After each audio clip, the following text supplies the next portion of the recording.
ایسا بہادر اور نڈر شخص تھا جس سے یہودی خوف کھاتے تھے اور صدام کا نام سننا بھی پسند نہیں کرتے تھے۔ صدام حسین اکثر اپنے دیے گئے انٹرویوز میں بتاتا رہتا تھا کہ میں ایٹم بم اپنے ملک کے لوگوں کے لیے نہیں بنا رہا، بلکہ یہ میں اس لیے بنا رہا ہوں تاکہ میں یہودیوں کی نیندیں اڑا سکوں۔ ایک دفعہ صدام حسین سے متعلق اسرائیل کے وزیر دفاع نے کہا تھا کہ یہ ایک پاگل شخص ہے جسے نہ تو اپنی فکر ہے اور نہ ہی لوگوں کی۔ صدام حسین کفار کی آنکھ میں آنکھ ملا کر بات کرنے کا عادی تھا، اور جب بھی کوئی یہودی صدام حسین کو سازش کا حصہ بنانا چاہتا تو اسے ہمیشہ ہی منہ کی کھانی پڑتی۔ دوستو، یہی وہ حکمران تھا جو ایک خاتون کی فریاد پر اسرائیل پر چڑھ دوڑا تھا اور اسرائیل کے دارالحکومت پر 40 میزائل داغ دیے تھے۔ ہوا کچھ یوں تھا کہ ایک دفعہ صدام حسین کی لائیو کانفرنس چل رہی تھی کہ اچانک ایک چیختی چلاتی ہوئی عورت اس کے سامنے آ کر کھڑی ہوئی اور صدام حسین کو سخت الفاظ میں مخاطب کرتے ہوئے کہا کہ اسرائیلی فوجیوں نے میری بیٹی کو ریپ کا نشانہ بنا کر قتل کر دیا ہے اور تمہیں یہاں کوئی فکر نہیں ہے، تم عیش و آرام کی زندگی بسر کر رہے ہو اور ادھر ہم پر مظالم کے پہاڑ توڑے جا رہے ہیں۔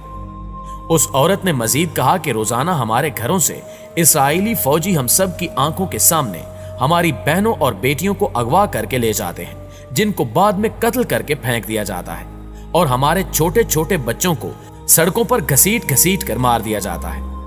کیا تمہیں ان عورتوں، بوڑھوں اور بچوں کی چیخیں سنائی نہیں دیتی جو روزانہ اسرائیلی فوجیوں کی گولیوں کا نشانہ بنتے ہیں؟ کیا تم سے ان عورتوں، بچوں اور بوڑھوں کی چیخوں کا حساب نہیں لیا جائے گا؟ اس عورت کی یہ باتیں سن کر صدام حسین رونے لگا اور کہا کہ اب اسرائیل کا کوئی بھی شخص صبح کا سورج نہیں دیکھ پائے گا، اور جس طرح یہودیوں نے ہماری ماؤں بہنوں کو رلایا ہے، میں اسی طرح ان کی چیخیں نکلواؤں گا اور ان کو تہس نہس کر کے رکھ دوں گا۔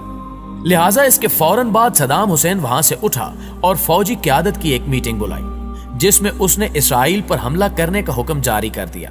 اور پھر اس کے حکم کے مطابق اسرائیل کے دارالحکومت پر 40 میزائل داغے گئے جن سے اسرائیل کے ہوش اڑ گئے۔ صدام اتنا طاقتور اور اپنی مرضی پر چلنے والا شخص تھا کہ کوئی بھی ملک یہ پوچھنے کی جرت بھی نہ کر سکا کہ اس نے یہ میزائل کیوں مارے ہیں۔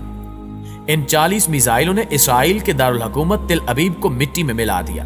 جبکہ بڑی بڑی بلڈنگز تباہ و برباد ہو گئی اور ہزاروں یہودی جہنم واصل ہو گئے۔ صدام حسین نے یہ 40 میزائل ایک ایک کر کے داغے تھے،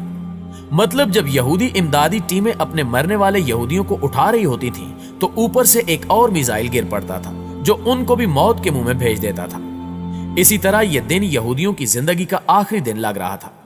لہٰذا تمام یہودی چوہوں کی طرح